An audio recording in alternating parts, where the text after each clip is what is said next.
AITA for speaking French after my girlfriend mocked me at dinner? I'm James, 34, and until that dinner, I honestly thought my relationship with Lauren was getting serious in the normal, grown-up way. We had our routines, our favorite takeout place, the same argument about whether the thermostat should be set to 68 or 70, and enough shared history that meeting her parents felt overdue instead of terrifying. I just didn't know she had spent months preparing them to meet a version of me that didn't exist.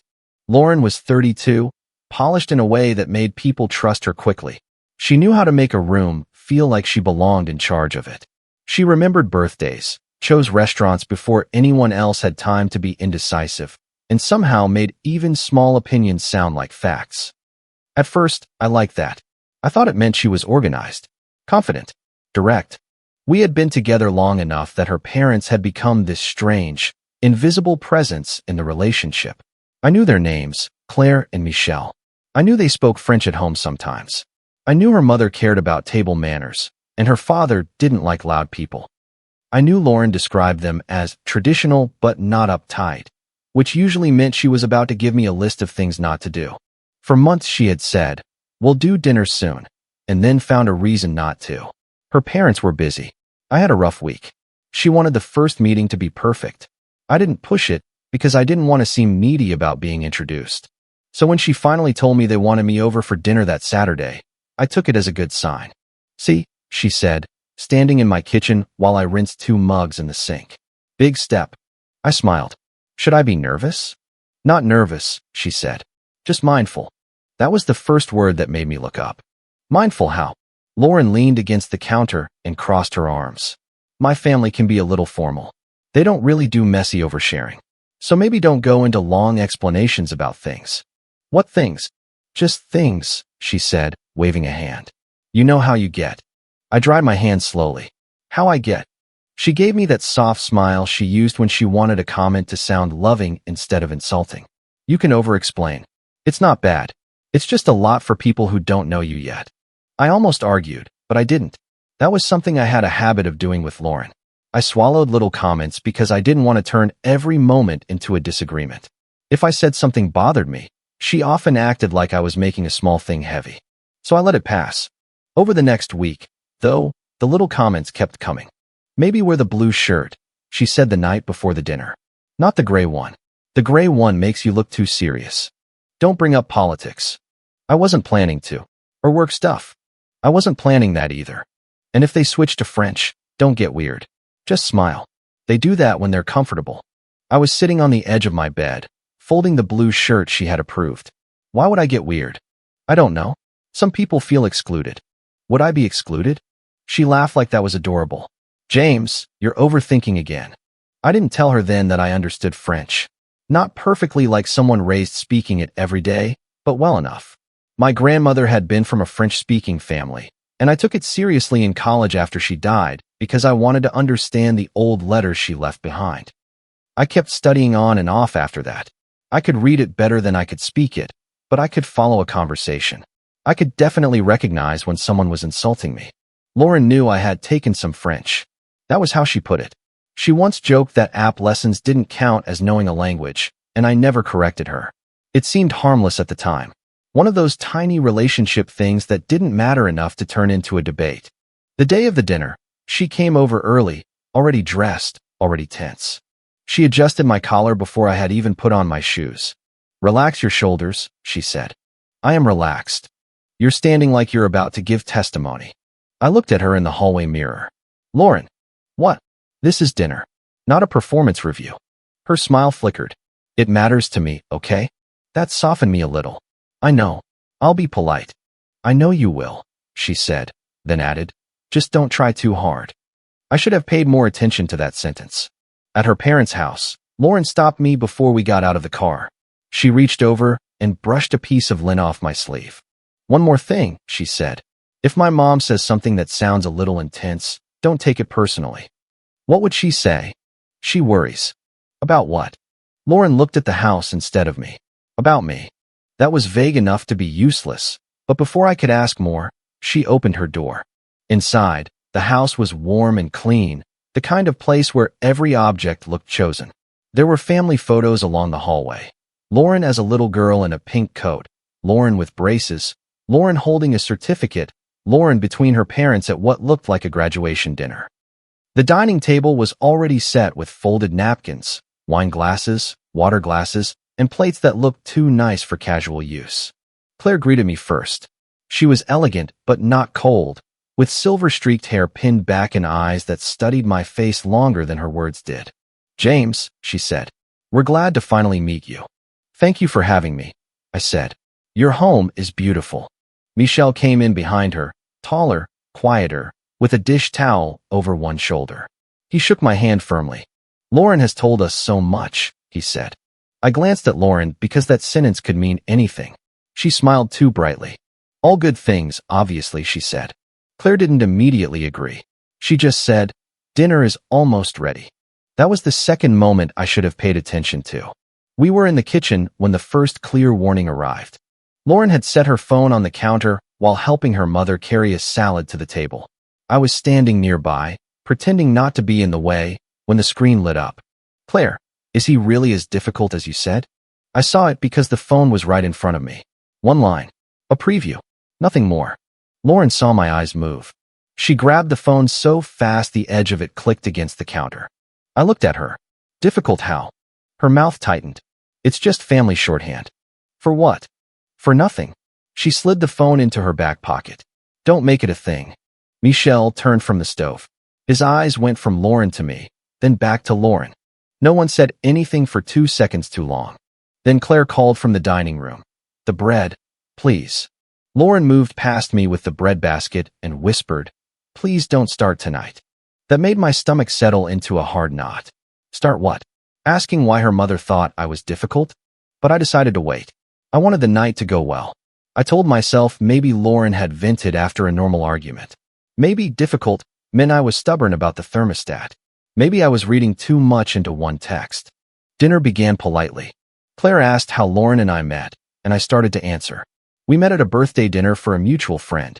I was late because he got lost. Lauren cut in, laughing, which is very James.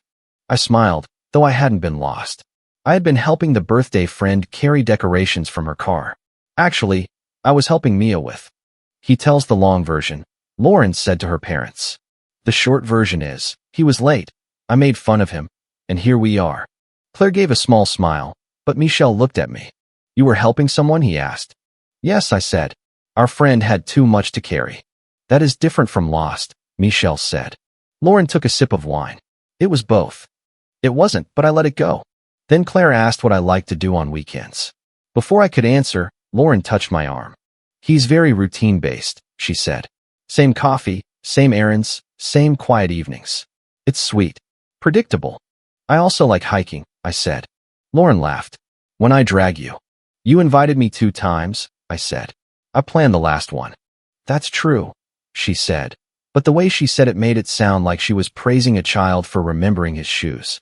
The meal itself was excellent. Roast chicken, vegetables, a sauce Claire said was her mother's recipe. Michel poured wine carefully. Claire asked direct, but fair questions. If Lauren hadn't been there, I think I might have liked them quickly. But Lauren kept stepping between me and the conversation. If Michel asked me something, Lauren softened it, answered it, or turned it into a joke. He takes things literally. He's not really a food person. He gets quiet when he's overwhelmed. At one point she said, he gets nervous explaining things, so I'll translate James into normal English. I looked at her then. She smiled at me over her wine glass. "What?" "I'm helping." Michel cleared his throat. "Lauren, maybe let him answer for himself." Her smile stayed, but her eyes sharpened. "Of course." For about 5 minutes, she did. Then she switched to French. At first it was small. She asked her mother where the extra serving spoon was. Claire answered. Michel commented on the wine. It sounded natural, ordinary, like a family slipping into a familiar rhythm. Then Lauren looked at me and said, almost under her breath, "Elle, il comprend rien, c'est presque mignon." He doesn't understand anything. It's almost cute. My hand paused on my water glass. Not enough for anyone to notice, except maybe Michel. His eyes lifted slightly. Claire said, "Lauren." "What?" Lauren replied in English, all innocence. I kept my face neutral. There are moments when anger comes hot and fast, and there are moments when it arrives cold. This was cold. It didn't make me want to yell. It made me want to listen carefully. A few minutes later, Claire asked me if I cooked. I do, I said. Nothing fancy, but I'm decent. Lauren gave a little laugh and said in French, Je dois tout lui expliquer comme un enfant. I have to explain everything to him like he's a child. Claire's fork stopped halfway to her plate. Michel set his wine glass down. I looked at Lauren. She was still smiling, still playing the role of the affectionate girlfriend. She reached over and brushed invisible crumbs near my plate, like the insult and the touch belonged together. I said nothing. Not because it didn't bother me. It bothered me enough that I could feel my pulse in my jaw. But I understood something very clearly in that moment. If I reacted too early, Lauren would turn the whole thing around. She would say I misunderstood. She would say I was insecure. She would say I ruined dinner. So I gave her room. People like Lauren mistake silence for permission. Sometimes it is better to let them keep talking. The conversation moved to family. Claire mentioned Natalie, Lauren's cousin, and asked if we had met. Only over group text, I said. She seems funny. Lauren smiled. Natalie likes everybody. Claire looked at Lauren and said carefully, Lauren told us things were complicated between you two at first. I put my fork down. Complicated how? Lauren answered before her mother could. He can be a lot, she said in English, patting my arm. But he means well. I stared at her hand until she removed it. What does that mean? I asked. She blinked. It means relationships take patience. Michel leaned back in his chair.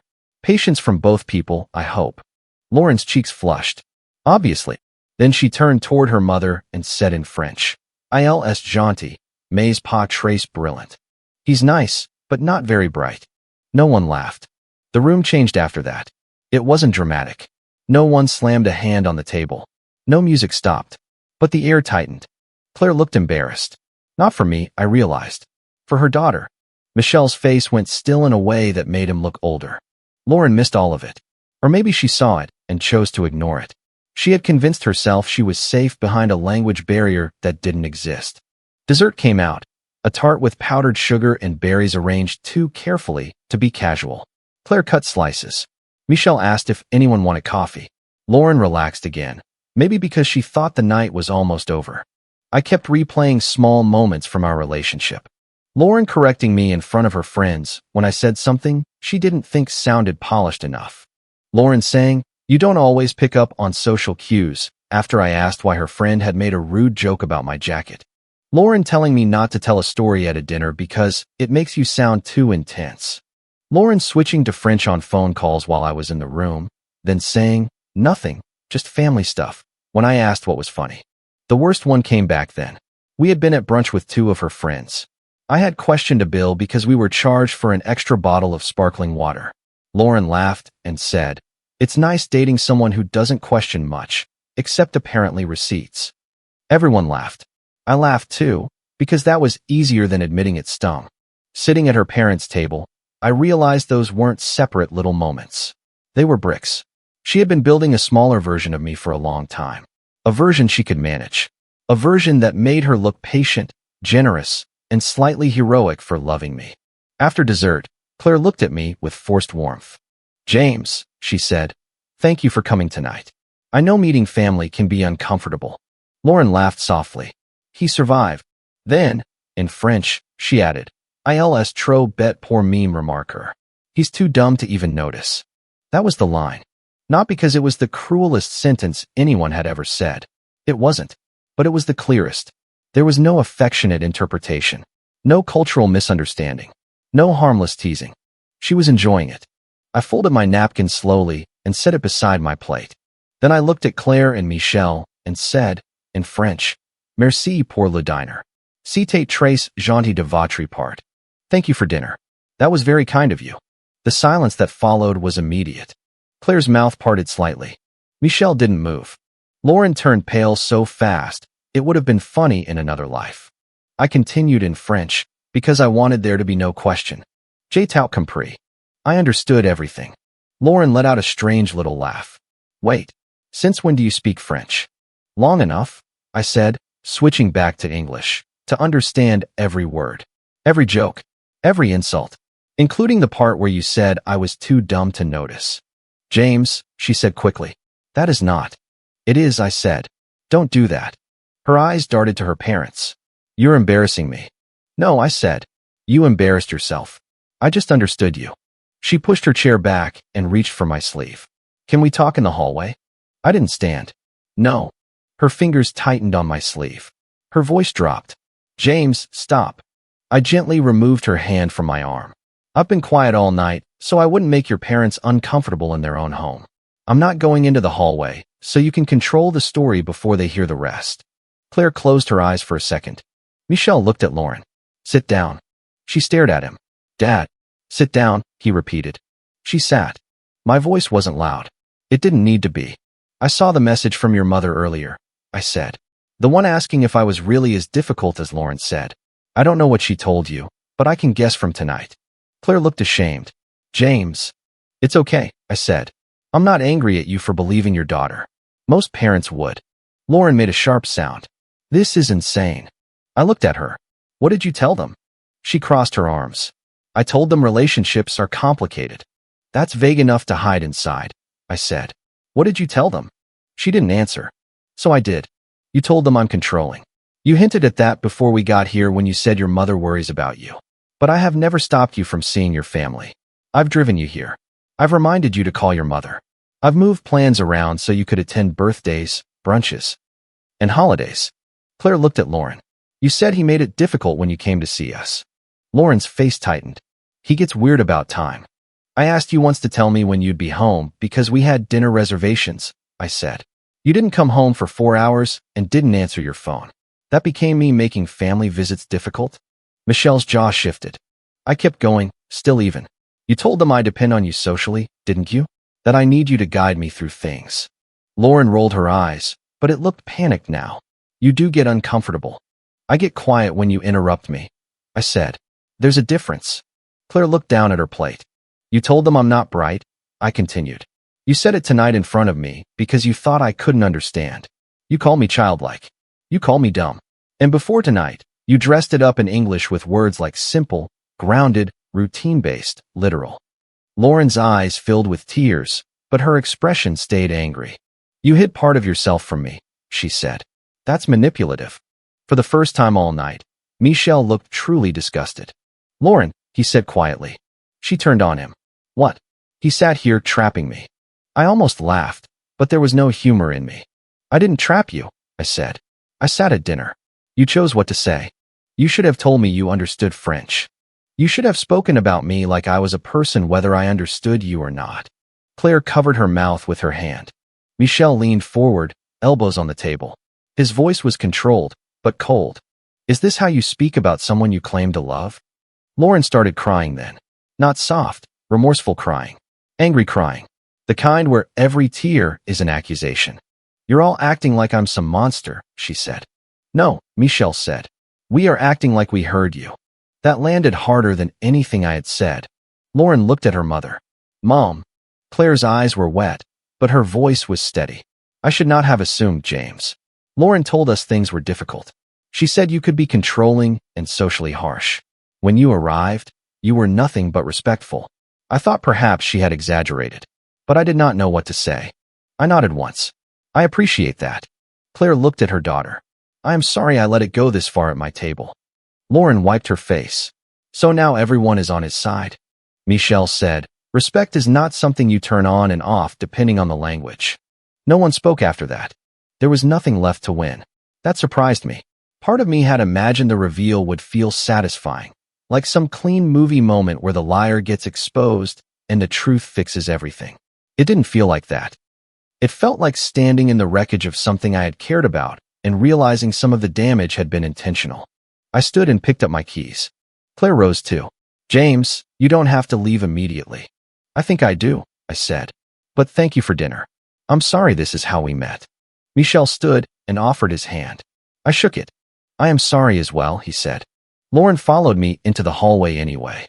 The moment we were near the front door, her whisper came sharp through her teeth. You humiliated me.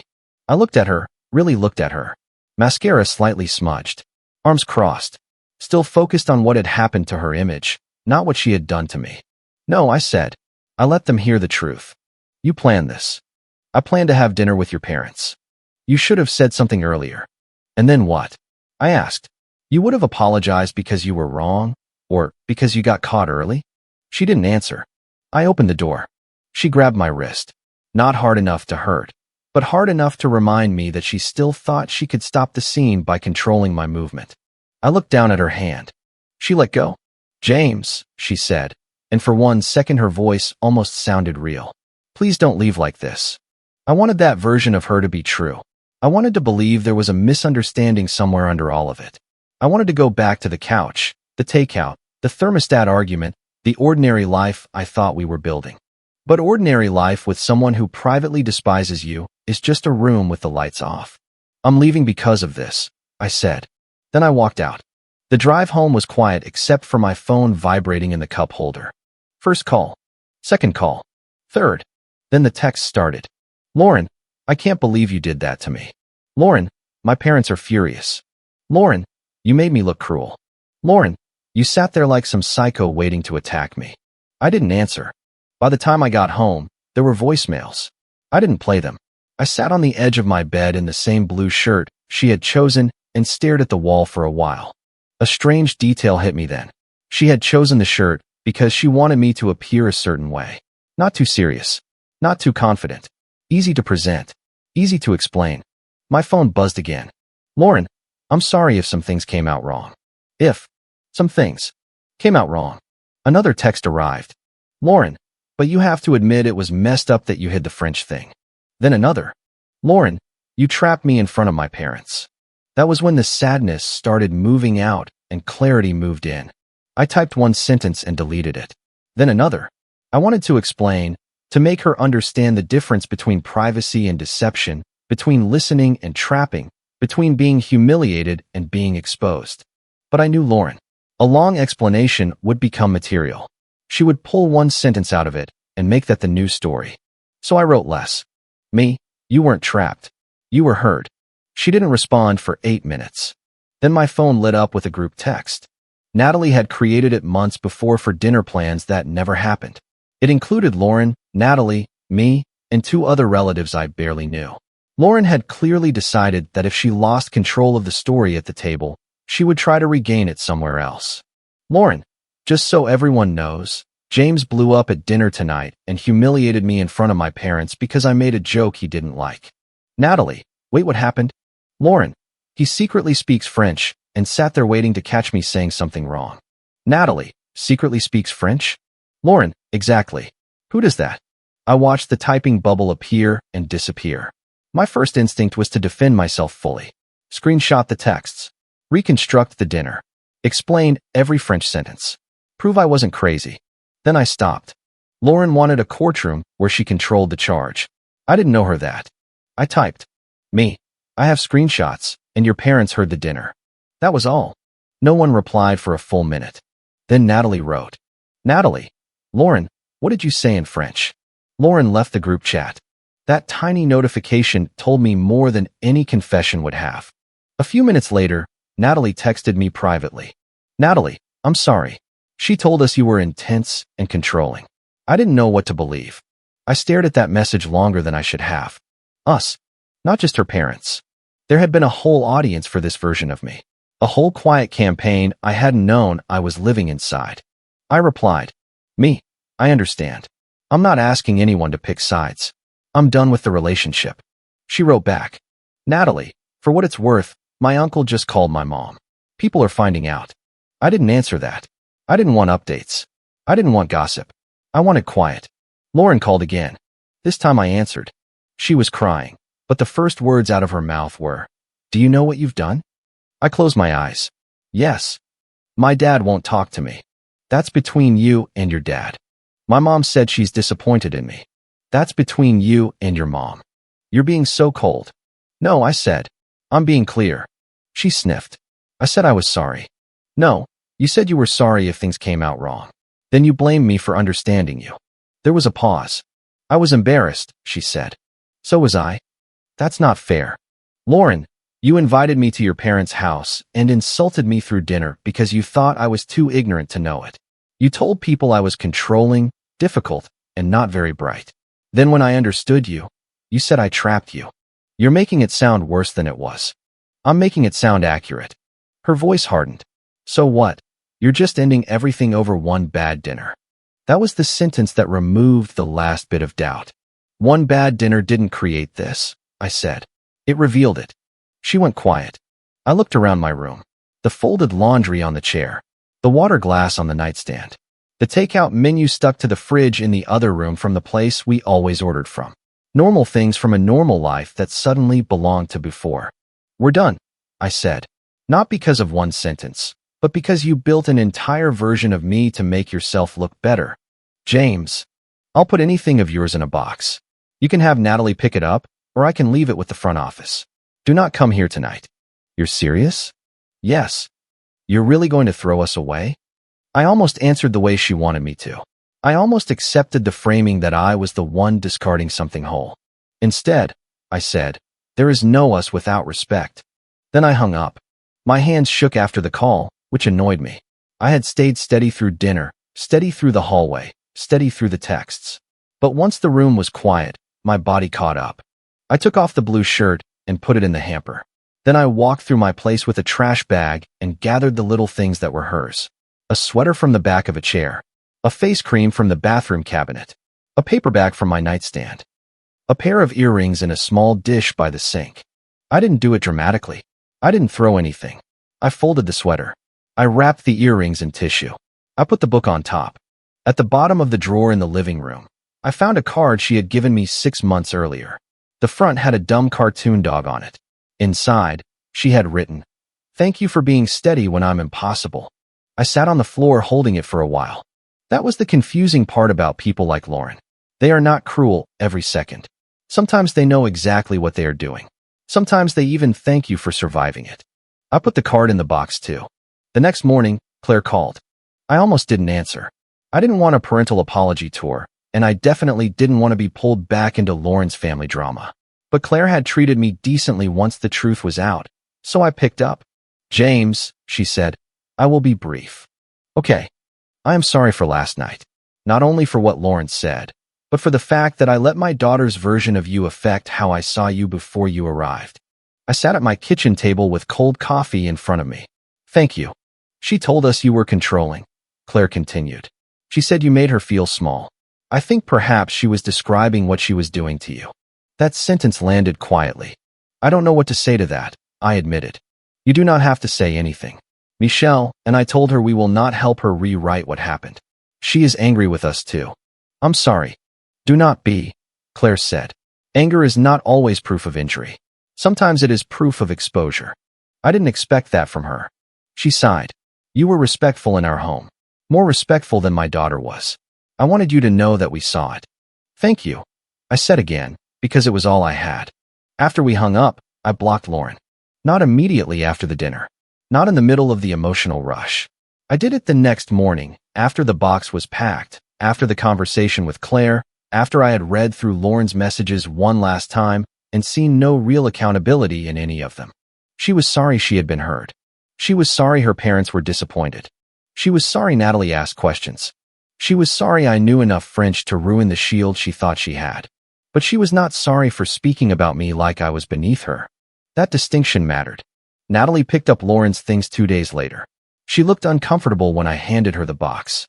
"She's telling people you ambushed her," Natalie said. I figured. My uncle told my mom what actually happened. So did Claire. "It's not going very far." I nodded. "I'm not trying to ruin her." Natalie looked at the box in her hands. "You probably could." "I know." She looked up at me then. I said, "That's why I'm not." Because that was the other thing I understood by then. Defending yourself does not mean becoming the person they accused you of being. I didn't need to humiliate Lauren's entire family. I didn't need to post screenshots or write a public essay. The people who mattered had heard enough. Lauren lost the relationship. She lost the version of herself she had sold to her parents. She lost the ability to keep everyone in separate rooms with separate stories. That was consequence enough. The quiet after blocking her felt strange at first. For a few days, I kept expecting my phone to light up with another accusation. I kept catching myself mentally preparing arguments I would never send. I would be pouring coffee and suddenly think, I should have mentioned the brunch comment, or I should have asked her why she told Natalie I was controlling. Then I would remind myself that I didn't need to win a case that was already closed. A week later, I ordered from our favorite takeout place. Mine now. I set the thermostat to 68 without hearing anyone complain. I ate on the couch and watched a movie without checking my phone. It wasn't some grand rebirth. It was just peaceful. And peace felt better than being managed. The part one kept coming back to was not the French. People focused on that when they heard the story. They wanted to know how fluent I was, why I never told her, whether I planned the reveal. But the language was never the real issue. The real issue was what Lauren believed she was allowed to do when she thought I wouldn't know. That is where respect actually lives. Not in public compliments. Not in cute photos. Not in how someone introduces you when everyone can understand. Respect is what remains when the other person thinks there will be no consequence for disrespecting you. Lauren thought my silence meant I was simple. It didn't. It meant I was giving her every chance to show me who she was. And by the end of that dinner, she had. If you like the stories, don't forget to leave a comment and support the channel by subscribing. See you in the upcoming stories.